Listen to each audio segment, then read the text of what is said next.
Baiklah, di sini saya akan menjelaskan dari praktikum 7.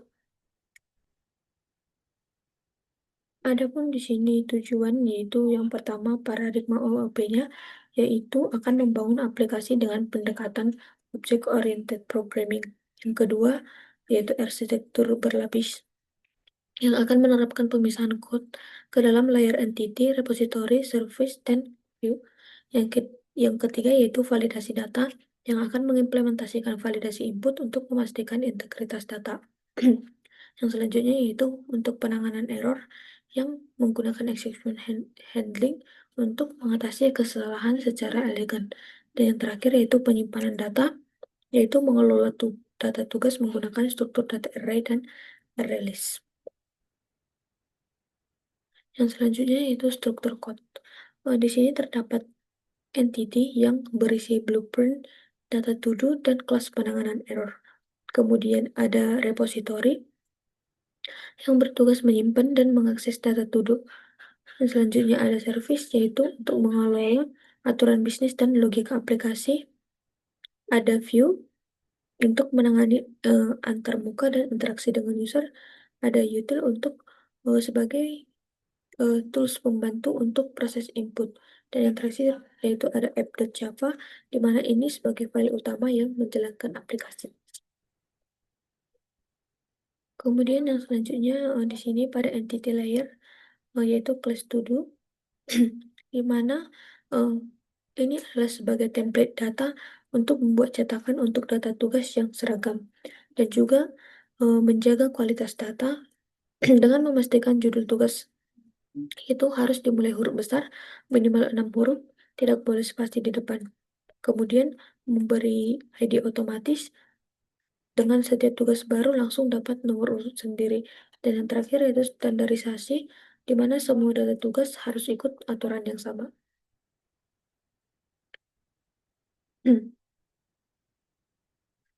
Tujuan utama kode ini yaitu untuk membuat representasi satu tugas atau to-do item yang mempunyai ID otomatis, eh, judul dengan validasi format tertentu, dan status selesai atau belum selesai. Di sini strukturnya akan membuat objek baru dengan judul dan status opsional, kemudian akan memanggil validasi dan pemberian ID. Terdapat getter dan setternya yaitu untuk mengakses dan mengubah atribut dengan tetap menjaga validasi, dan juga toString itu akan menampilkan data tugas dalam format ID, judul, dan status. Jadi kesimpulannya kode ini adalah blueprint atau kelas untuk menyimpan dan memvalidasi data to do secara aman dengan identitas unik dan aturan penamaan yang ketat.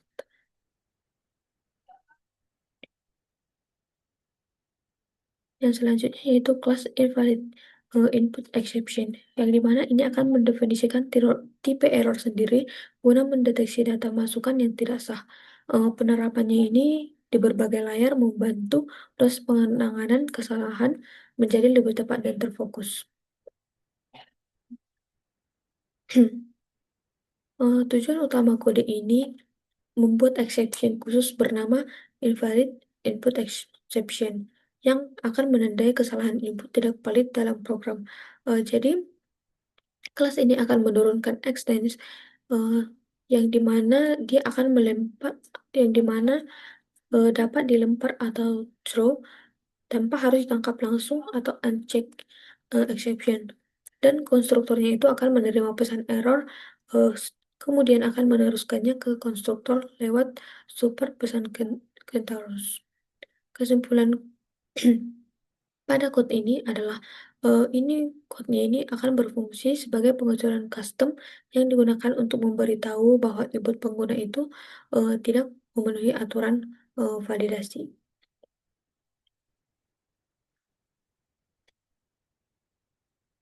Kemudian yang selanjutnya interface iTodo repository dan todo repository, di mana tujuan iTodo repository dan todo repository itu eh, dapat kita lihat pada iTodo repository, di mana kerangka kontrak untuk operasi data to do.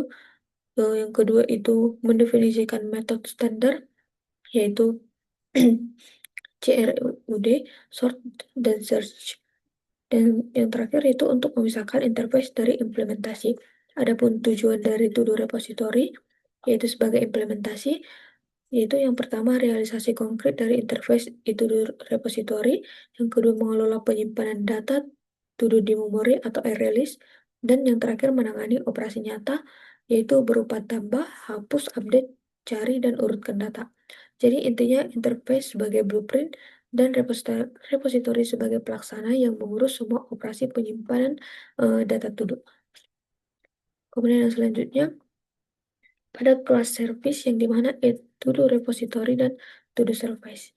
Yang dimana itu to do service-nya ini adalah interface yang mendefinisikan kontrak untuk layanan to do yang dimana metode-metodenya itu harus ada.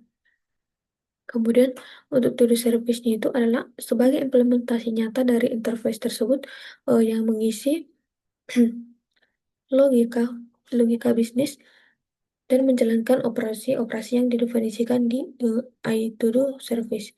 Jadi to do service ini akan mewujudkan dan mengimplementasikan metode-metode yang ada di iTodo service-nya untuk menangani logika dan interaksi data.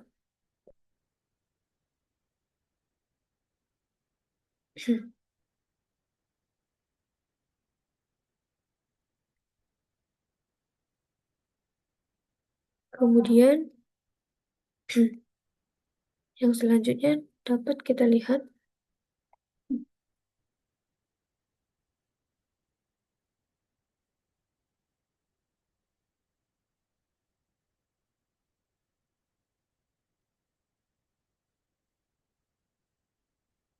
di sini terdapat kelas input util yang dimana tujuan utama dari kelas input util ini yaitu untuk menyediakan alat bantu atau utility untuk mengambil dan memvalidasi input dari pengguna melalui konsol dengan aman, sehingga setiap data yang dimasukkan pengguna dapat diterima dalam bentuk yang benar dan sesuai kebutuhan program.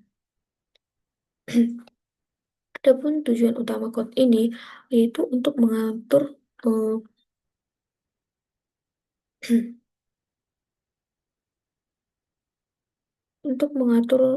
tampilan view-nya dan interaksi pengguna dalam aplikasi To-Do berbasis konsol dan termasuk menampilkan daftar tugas, menambah, mengubah, mencari, menghapus, dan mengurutkan data To-Do melalui layanan To-Do service tadi. Jadi, em, kesimpulannya, kode ini berfungsi sebagai pengendali antarmuka konsol aplikasi To-Do dan akan menghubungkan pengguna dengan logika bisnis atau service secara aman lewat sistem validasi input dan penanganan error yang konsisten.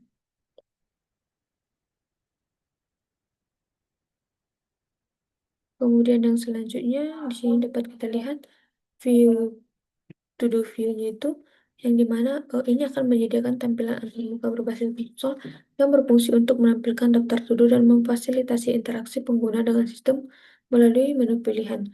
Jadi kelas ini akan menghubungkan pengguna dengan logika bisnis to-do service sehingga setiap input atau perintah dari pengguna dapat dijalankan dan hasilnya itu akan ditampilkan secara langsung di layar konsolnya.